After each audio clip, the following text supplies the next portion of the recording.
রাধে রাধে বন্ধুরা, দুষ্টু মিষ্টু গোপাল চ্যানেলে আমি রাখি তোমাদের সবাইকে সাথে নিয়ে আজকের ব্লগটা শুরু করলাম। তো এখন ঘড়িতে বাজে ওই সকাল 7টার মতো। আর আজ হলো শুক্রবার। তো বন্ধুরা দেখো, আজকে প্রথমেই না ওই সকালবেলায় আমনটা না পুড়িয়ে গিয়েছিল। তো ওই কিচমিচ আর কাজু ছিল, তো সেটাই রাতে ভিজিয়ে রেখেছিলাম এবং সকালবেলায় খালি পেটে ওটা আগে খেয়ে তারপর 1 গ্লাস উষ্ণ গরম জল খেয়ে তারপর হয়তো শুকনো মুড়ি, শুকনো বলতে ওপরে 2টি ছড়ি ভাজা আর চা। তো চাটা খুব কমই খাই, তো চাটা আমি খুব একটা বেশি পছন্দ করি না। তো এই শীতকালে ঠান্ডায় যদি বা খেলাম, তো গ্রীষ্মকালে তো একদমই চা খাই না। কেননা সংসারের কাজকর্মের সাথে সাথে নিজেকেও ফিট রাখতে হবে এবং তার সাথে সুস্থও থাকতে হবে। তো তবে তো আমি সংসারের কাজকর্ম করতে পারবো এবং ছেলে মেয়েদের দেখাশোনা করতে পারবো। তো শুধু ছেলে মেয়েদের কেন, বাড়ির সবারই দেখাশোনা করতে পারবো। তো আমি তোমাদের দাদা ভাই এবং মেয়ে, আমরা তিনজনই সকালবেলায় আর কি এটা খেয়ে থাকি। তো কি বলো তো, মেয়ে তো পড়াশোনায় এখন বিশাল চাপ, তোমরা তো জানোই যে এখন পড়াশোনা মানে কম্পিটিশন। তো সকালবেলায় স্যার পড়াতে আসে, তারপর স্কুল, তারপর পড়া, গান সব কিছুই। তো ওকেও একটু সুস্থ এবং স্বাস্থ্যের দিকে ওর একটু খেয়াল রাখতে হবে। তো সব দিক চিন্তা করে খাওয়া দাওয়াটাও আমাকে মেনটেন করতে হয়। তো সেই জন্য মেয়েকেও বেশি তেলের খাবার বা রিচ খাবার এসব দিই না, যাতে ও সুস্থ থাকে আর ভালো থাকে। তো এদিকে দেখো, সকালবেলায় আগেই ঝাঁটপাট বিছানা গুছিয়ে ঝাঁটপাট দিয়ে নিয়েছি। এখন মোছামুছির কাজটা সেরে এই যে বাড়ির সামনেটা জল দিয়ে ধুয়ে দিলাম। তো বন্ধুরা, হ্যাঁ, তো এত কিছু বলার কারণ হলো আমি চাই তোমরাও আমার মতো নিজেদের জন্য একটু অন্তত কাজের মাঝেও সময় বার করবে এবং কি বলো তো, নিজেকে সুস্থ রাখার চেষ্টা করবে এবং বিশেষ করে নিজেকে একটু সময় দেওয়ার চেষ্টা করবে। দেখবে আমরা কিন্তু বেশিরভাগ গৃহিণীরাই সংসারের কাজের জন্য নিজের খেয়াল তো রাখতেই পাই না। তারপর ছেলে মেয়ের খাবার খেয়াল রাখতে হয়, তারপর বাড়িতে শ্বশুর শাশুড়ি থাকলে তাদেরও খেয়াল রাখতে হয়। তো সব কিছু মিলিয়ে নিজেদের দিকটাই ফাঁকা পড়ে যায়। কিন্তু সেটা করলে তো একদমই চলবে না। কেননা নিজে ভালো থাকলে তবেই তো সবার খেয়াল রাখতে পারবো। তো এই কথাটাও আমাদের খেয়াল রাখতে হবে। তো এদিকে দেখো, আমি ফ্রিজ থেকে ক্যাপসিকামটা আর বটবড়িটা বার করে রাখলাম। তো তোমাদের কালকের ব্লগেই বলেছিলাম যে আমাদের গোয়ালবাড়িতে একটা মাত্রই সজনে ফুলের ডাল হয়েছে। তো তাতে অনেক সজনে ফুল না দেখো নিচেতে পড়ে আছে, তো একদম পুরো টাটকা ফুলগুলো, জানো তো। তো ফুলগুলো কুড়িয়ে রেখে দিলাম ছেলেকে আর মেয়েকে। এখন রোজই সজনে ফুলটা দিচ্ছি, কারণ এই বসন্তের সময় আর কি এই সজনে ফুলটা বা সজনে ডাঁটা এগুলো খুবই উপকার। তারপরে এই যে গাছে দেখো কচি কচি কি সুন্দর শিম হয়েছে এবং করলা গাছটাতেও না অনেক করলা ধরেছে, জানো তো। তো সেগুলো সব তুলে রেখে পেটের মধ্যে রাখলাম। আর এদিকে ওই যে গোলাপি করবী গাছটা ছিল, এত চাপ এত সুন্দর ফুল ফুটেছিল এদিকটা। তো পুরো মনে হচ্ছিল যেন সেই গোলাপি ফুলের বাগান। তো স্নান সব বাসি কাজ সেরে স্নান টান সেরে আর তারপর এদিকে দেখো আমি ফুলগুলো তুলতে এলাম। তো এখানে আর কি সবজি গাছগুলোও ছিল, তো এখানে একটা বড় পেঁপে গাছও আছে। তো তোমরা নিশ্চয়ই আগের ব্লগে দেখেছো আমি একটা বড় পেঁপেও তুলে নিয়ে গিয়েছিলাম। তো সবজি গাছ লাগাতে এবং তুলতে আমার ভীষণ ভালো লাগে, জানো তো। আর এই টাটকা টাটকা সবজি কিন্তু আমাদের স্বাস্থ্যের পক্ষেও খুব উপকার। কিছুই না, একটা বীজ যত্ন করে গাছে পুঁতে তাতে একটু জল দিয়ে যত্ন করলে খুব সুন্দর বেড়ে ওঠে এবং সেই যে গাছের সবজি সেগুলো আমাদের স্বাস্থ্যের পক্ষে খুবই উপকারী। আমরা কিন্তু চেষ্টা করলেই বাড়িতে একটু জায়গা থাকলেই নিজেদের মনের মতো করে সিজনের সবজিগুলো বসাতে পারি এবং নিজেদের কি বলতো স্বাস্থ্যটাও ভালো রাখতে পারি। তোমরা কিন্তু খেয়াল করে দেখবে বাইরের বেশিরভাগ সবজি কিন্তু ওষুধ দেয়া। তো ওষুধ দেওয়া সবজি কিন্তু আমাদের স্বাস্থ্যের পক্ষে খুবই ক্ষতিকারক। তো যাই হোক, দেখো আমি কিন্তু অনেকগুলো ফুল তুলে নিলাম, প্রায় 1 পেতে হয়ে গেছে। আর কি বলো তো, ফুলগুলো না কদিনই তোলা হয়নি।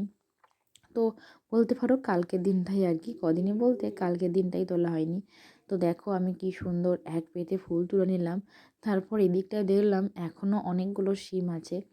তো আজকে বড় মাকে বলেছিলাম যে এই শিম দিয়ে শিম মশলা বানাতে। তো এই শিম মশলা না শীতকালে খেতে এত সুন্দর লাগে কি বলবো তোমাদের।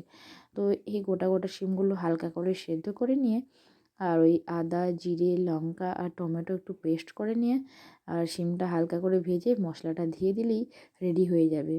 তারপর গাছের এই পাকা দুটো টমেটোও তুলে নিলাম। তো এখনও গাছে অনেকগুলোই টমেটো ছিল। তারপর একদম সবজি ফুল নিয়ে চলে এলাম আর ঠাকুর ঘরের প্রণামটাও সেরে নিলাম। তারপর কী বলো তো, আমার ছেলে তো ঘুমাচ্ছিল, তো ছেলেও কিন্তু ঘুম থেকে উঠে পড়েছিল, তো সেজন্য আর পূজাটা আমি করতে পারলাম না। তো ভেবেছিলাম যে এই ফুলগুলো দিয়ে একটা মালা গাঁথবো, কিন্তু ছেলে যেই ঘুম থেকে উঠে পড়লো, আমার প্ল্যানের আর কি মানে কি বলবো, যে পুজো করব সেটাও আর কি হলো না। তো তুলসী তলায় জল দিয়ে চলে এলাম। আজ যেহেতু একাদশী ছিল, তো সেই জন্য তুলসী তলার মানে গোড়ায় আর কি জল দিলাম না। তো আগের দিনের তোলা ছিল তুলসী পাতাটা তুলে এনে, আর এই যে একদম টাটকা মধু নিয়ে নিয়েছি। তো এই বয়ামটার মধ্যে না ওই যে মৌমাছির চাক থেকে আর কি মধু সংগ্রহ করে মানে এনেছিল একজন, আমাদের একটা জেঠু হয়, তো তিনিই দিয়েছিলেন। তো এটা এক বয়াম ছিল। তো এই শীতে দেখো মধু খেয়ে মানে বাড়ির সবাই মিলেই আর কি তুলসী পাতা খাওয়া হচ্ছে, তো সেই জন্য পুরো আধ বয়াম হয়ে গেছে। তো এই মানে এই সময় সিজনটা এতটাই খারাপ, তো সর্দি কাশি যেন ছাড়তেই চাইছে না। তো যাই হোক, ছেলের জন্য ওই তুলসী পাতার রসটা করে নিলাম, কেননা ছেলে তো তুলসী পাতাটা চিবিয়ে খেতে পারবে না। তো ওকে তো এখন রোজ মধু আর তুলসী পাতা দিচ্ছি।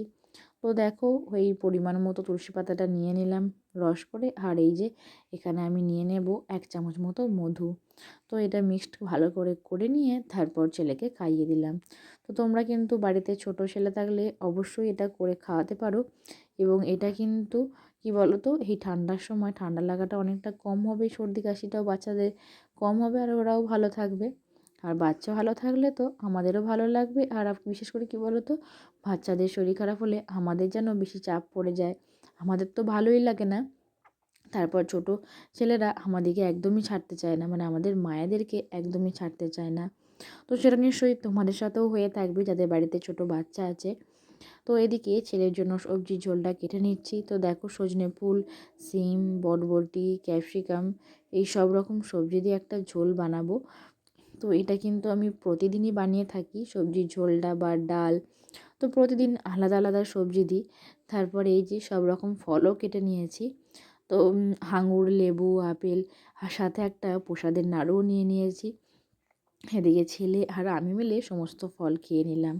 তো বড় মার এদিকে সব রান্না হয়েই গিয়েছিল, তো বাকি ছিল এই মাছের পদগুলো। আমি এইদিকে দেখো চুনো মাছগুলো কড়াইয়ের মধ্যে ভাসতে দিয়ে দিলাম।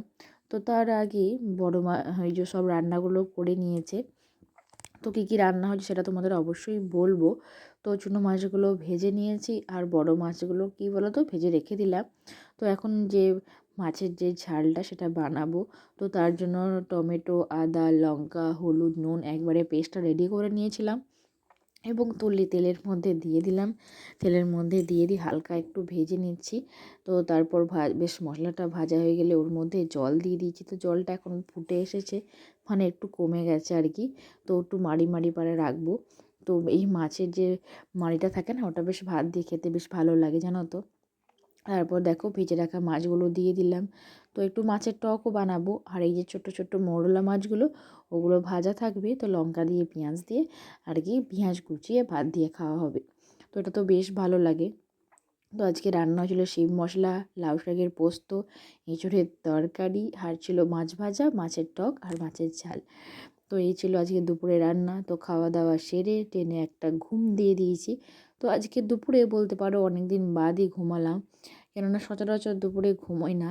কেননা দুপুরবেলার সময় না বেশিরভাগ দিনই আমি ভিডিও এডিট করি, তো সেই জন্য আর ঘুমানো হয় না। তো আজকে ভাবলাম যে থাক, আজকে রাতের দিকেই এডিটিং করব, আর দুপুরবেলা একটু ঘুমাই। তারপর ঘুম থেকে উঠে দেখলাম যে বেশ বেলা হয়ে গেছে, তখন ঘড়িতে বাজছে বিকেল 5টা।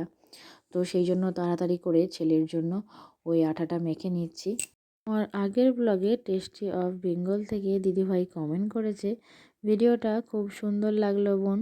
তো অসংখ্য অসংখ্য ধন্যবাদ দিদিভাই আমাকে এত সুন্দর কমেন্ট করার জন্য, এবং আমার ভিডিও প্রতিদিন ভালোবেসে দেখার জন্য। তোমরা সবাই এভাবেই আমার পাশে থেকো এবং সুন্দর সুন্দর কমেন্ট করো। তো যাই হোক, এরপর দেখো আমার যে শ্বশুরমশাইয়ের কিছু জামা প্যান্ট ছিল, তো সেগুলো ইস্ত্রি করছি এখন। আর কি বলো তো, এগুলো আমাদের ননদের বাড়িতে আর কি আমার যে শ্বশুরমশাই পড়ে গিয়েছিল, তো সেই থেকে আর সময় করে উঠতে পারিনি। তো তারপর সময় করে না ভাবলাম আজকে ওই আটাটা মেখে রাখলাম, যেহেতু আর কারেন্টটা না একটু আগে ছিল না, তারপর কারেন্টটা আসার পর আর কি। তো এদিকে অনেক অনেক সময় না লোডশেডিং হয়। তো এই মাটির রুমগুলোতে আর কি ইনভার্টার নেই, তো পাকা রুমগুলোতে আছে। তো এখানে ইস্ত্রিটা করতে খুব সুবিধা হয়, যেহেতু বিছানাটার কাছেই না কারেন্টের জ্যাকটা। তো সেই জন্য এই রুমের মধ্যেই ইস্ত্রিটা করি। তো এই জামাটা খুব যত্ন করে আর কি ইস্ত্রি করছি, কেননা জামাটা না খুব নরম। তো ভাবছি যদি একটু গরম হয়ে যায় তাহলে হয়তো পুড়ে যেতেও পারে, তাই খুব সাবধানে ইস্ত্রি করে নিলাম। তো বন্ধুরা, আমি আজকের ব্লগটা এখানেই শেষ করলাম। তারপর দেখা হচ্ছে পরের নেক্সট ব্লগে। তো আজকের মতো রাধে রাধে।